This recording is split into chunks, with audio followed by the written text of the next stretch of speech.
ஸ்ரீலட்சுமி முக்கிய தகவல்கள். மகாலட்சுமி தாமரை பூவில் வாசம் செய்பவள். சித்தி, புத்தி, போகம், முக்தி தருபவள். மகாலட்சுமிக்கு ஈஸ்வரி, ஹரண்மயி, ஹரிணி, சூர்யா, பிங்களா, புஷ்கரணி, சந்திரா என்ற பெயர்களும் உண்டு.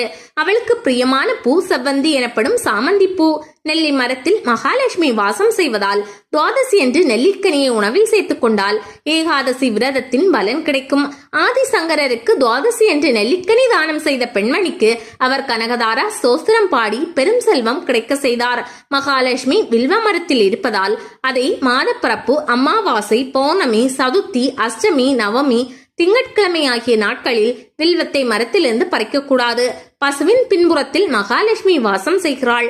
இதனால் கோவில்களில் காலையில் பூஜை செய்த பின் தரிசனம் ஆரம்பமாகிறது. மகா விஷ்ணுவிற்கு பிடித்த துளசி லட்சுமியின் அம்சமாகும். வீட்டில் துளசி மாடம் வைத்து வழிபட்டு வந்தால் எல்லா செல்வங்களும் கிடைக்கும். வாழை, மாவிலை, எலுமிச்சை பழம் ஆகியவைகளிலும் மகாலட்சுமி வாசம் செய்கிறாள். அதனால்தான் சுப காரியங்களில் இவை பயன்படுத்தப்படுகின்றன. தலைமுடியின் முன்வயிற்றில் மகாலட்சுமி வாசம் செய்வதால் திருமணமான பெண்கள் முன்வயிற்றில் குங்குமமிட்டுக் கொள்கின்றனர். தீபாவளி என்று அதிகாலை மட்டும் மகாலட்சுமி நல்லெண்ணெயில் வாசம் செய்கிறாள். யானையின் முகத்திலும் குதிரையின் முகத்திலும் லட்சுமி வாசம் செய்கிறாள். ஸ்ரீ வைஷ்ணவத்தை நிலைநாட்டிய வேதாந்த தேசிகர் ஸ்ரீ ஸ்துதி என்னும் சோஸ்திரத்தில் ஸ்ரீ மகாலட்சுமியை மங்களத்துக்கெல்லாம் மங்களமானவள் என்று புகழ்ந்து பாடுகிறார்.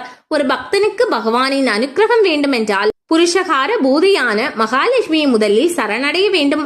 நம்மாழ்வார் அகலகில்லேன் இறையும் என்று அலர்மேல் மங்கை உரை மார்பாய் என்ற கணப்பொழுது கூட பிரியாது மகாவிஷ்ணுவுடன் கூடியிருக்கும் மகாலட்சுமியை சரணடைவதே உயர்ந்தது என்று கூறியுள்ளார்.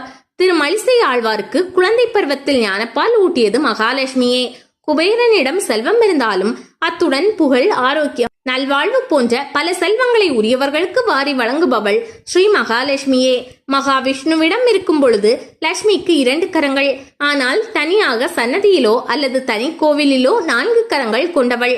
முன்னிரு கரங்கள் அபயவரத ஹஸ்தங்கள், பின் 2 கரங்களில் தாமரை மலர் ஏந்தியிருப்பாள். வீரமுடையவர்கள், சோம்பல் இல்லாமல் சுறுசுறுப்பாக இருப்பவர்கள், தவமுடையவர்கள், ஈகை குணம் கொண்டவர்கள், செல்வத்தை நன்கு அனுபவிப்பவர்கள் ஆகியவர்களை நான் அடைகிறேன் என்கிறாள் மகாலட்சுமி. மகாலட்சுமி ஓரிடத்தில் நிலைக்க மாட்டாள். அதனால் சஞ்சலா, சபலா என்ற பெயர்கள் அவளுக்கு உண்டு.